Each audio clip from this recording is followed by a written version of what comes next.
Sir ji, how to understand if to go for a single group और to go for both the groups, right? ये है मेरा question, how to decide whether to go for a single group और whether to go for two groups. कैसे decide करें? देखिए, मैं detailed strategy, preparation strategy, ये वो बहुत सारे वीडियोस बना चुका हूं। आपको यूट्यूब पे बहुत सारा कंटेंट दिख जाएगा, आप चेक कर सकते हो। कोई स्पेसिफिक चीज चाहिए आप मुझसे पूछ भी सकते हो। मैं यहां पे एक चेक लिस्ट दे रहा हूं आपको, ये चेक लिस्ट सेटिस्फाई हो जाती है तो वो ग्रुप आप अटेम्प्ट करिए। फिर ये ग्रुप 1 के लिए सेटिस्फाई होती है, आप ग्रुप 1 अटेम्प्ट करिए। ग्रुप 2 के लिए सेटिस्फाई होती है, आप ग्रुप 2 अटेम्प्ट करिए। ये चेकलिस्ट के पीछे का लॉजिक अगर आपको चाहिए तो आपको डिटेल स्ट्रेटेजी वीडियोस देखिए। मैं यहां पे सिर्फ शॉर्ट में समझाता हूं आपको, ठीक है? देखिए, सबसे पहली चीज सर, आपका जो सेल्फ स्टडी हम बोलते हैं, ये आप खुद कर सकते हो या आपका कोचिंग, मतलब this is from concept point of view. Sir क्या बोल रहा हूं मैं sir? Concept point of view. Sir ये पहला हो जाना चाहिए। अब देखिए, मैं आपको बताता हूं, अब जब मैं पढ़ता था या मेरे से भी जो सीनियर लोग थे, जो मेरे सीनियर्स वगैरह थे, हम उस जमाने की मैं बात कर रहा हूं, मतलब थोड़ा समय हो चुका है, ऐसे बीड़ी के जमाने का नहीं हूं मैं, बट थोड़ा समय हो चुका है। तो उस जमाने की जब मैं बात करूं ना, हमारा हमेशा फोकस यही होता था और हम कर भी पाते थे बिकॉज डिस्ट्रैक्शंस कम थे कि सर 100% कंसेप्ट क्लियर होने चाहिए। याद है नहीं है वो थोड़ा सा अलग बात है, बट 100% कंसेप्ट सर क्लियर होने चाहिए। आज की डेट में मैं आपको बताऊं, आप इसको गलत तरीके से मत लीजिएगा, बट आप ऐसा पकड़ के चलिए, आपका 80 to 90% भी अगर कंसेप्ट क्लियर है ना sir, you are good too. 100 है तो बहुत बढ़िया सर, तूफान। बट 75, 80, 90 तक भी आप पहुंचते हो तो इसका मतलब ये नहीं है कि आप एग्जाम नहीं दे सकते। आप एग्जाम भी दे सकते हो, आप पास भी हो सकते हो। मैं आपको बता दूं, इसको उल्टे तरीके से मत लेना, आप रैंक भी ला सकते हो। इट इज ऑल डिपेंडेंट कि आप वो 80-90% कितना अच्छे से करते हो, ठीक है ना? So this is fact, this is totally fact. तो पहला टिकमार्क तो ये, अगर ये डन है सर, ठीक है, आप एग्जाम फॉर्म जो भरोगे वो दोनों ग्रुप का भर दो, राइट सर? दूसरी चीज, आपको सर मिनिमम 2 रिविजन्स करने हैं। सर मेरी तो पढ़ाई चलती है एग्जाम के 1 महीने पहले तक, क्या मजाक कर रहे हो सर? 2 रिविजन्स कहां से सर? पॉसिबल ही नहीं है, पॉसिबल ही नहीं है ना सर, कैसे करूं मैं? बात को समझिएगा। 2 रिवीजन जब हम बोलते हैं, या कोई भी फैकल्टी बोलता है, कोई भी रैंकर भी आपको यूट्यूब पे आकर के टिप देता है, आजकल बहुत सारे रैंकर्स छोड़ो, मुझे 80 मार्क्स आए ओएमएसएम के अंदर में, मैंने यूट्यूब चैनल बना दिया और इतना वो मस्त रोज वीडियो उसके ऊपर, ओएम में ये ऐसा पढ़ो वैसा पढ़ो, एग्जाम्पल के तौर पर बता रहा हूं, अच्छी बात है देखा जाए तो। बट कोई भी इंसान जो आपको बोलता है ना 2 रिविजन करो, 3 रिविजन करो, उसमें से एक ही डिटेल्ड रिवीजन होता है, एक ही। दूसरा जो होता है ना सर रिवीजन, ये शॉर्ट एंड क्रिस्प रिवीजन होता है। टेंटेटिवली अगर मैं बात करूं, अगर एक सब्जेक्ट को रिवाइज करने के लिए डिटेल में 2 से 3 दिन जाते हैं तो ये मैक्सिमम सर 1.5, मतलब 1 या 1.5 डे इसमें वो रिवाइज होना चाहिए।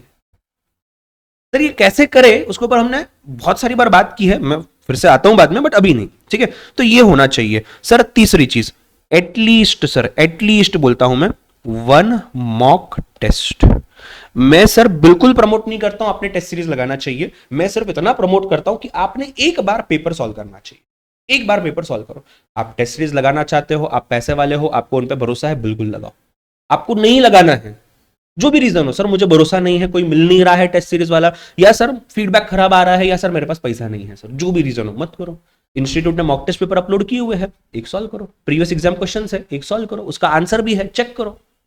कोई ना कोई आपके सब्जेक्ट टीचर्स होंगे, मैं हूं और कोई है, जो भी सब्जेक्ट वाइज एक बार डिस्कस कर लो उनसे, बात खत्म, ठीक है ना? एक मॉक टेस्ट पेपर आपका सॉल्व होना चाहिए, ठीक है? ये 3 चीजें, क्या बोल रहा हूं मैं सर? ये 3 चीजें। और एक और चीज, नंबर 4, आपका लास्ट डे का स्ट्रैटेजी नहीं बोल रहा हूं सर, हमें मटेरियल रेडी होना चाहिए, रेडी होना चाहिए, राइट? ये इतनी चीजें अगर आपकी हो जाती है ना sir, tick mark 1, tick mark 2, tick mark 3, tick mark 4, if this is done, if you feel you will be able to do this, sir go ahead with that group. तो ये अगर दोनों ग्रुप का हो सकता है तो दोनों ग्रुप दीजिए, ये अगर एक ग्रुप का हो सकता है आप एक ग्रुप दीजिए। बट मैं जो भी बोल रहा हूं ना आपको, ये सब चीजें जो भी आपको करनी है, इसमें से ये वाला पार्ट अगर छोड़ दिया जाए, एक्सेप्ट दिस, क्योंकि ये थोड़ा लेट भी हो सकता है, एक्सेप्ट दिस, जो भी बाकी की चीजें हैं, अगर आप सिंगल ग्रुप दे रहे हो या अगर आप बोथ ग्रुप दे रहे हो, अगर आप बोथ ग्रुप दे रहे हो तो ये जो भी मैं बोल रहा हूं आपको, ये at least 30 days before the exam starts complete हो जाना चाहिए आपका।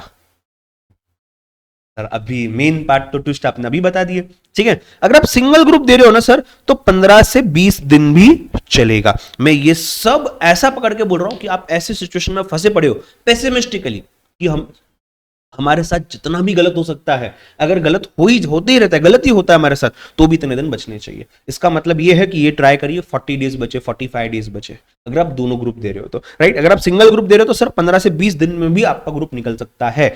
ये 15-20 दिन या ये 30 दिन में, इसके अलावा कुछ नहीं होगा।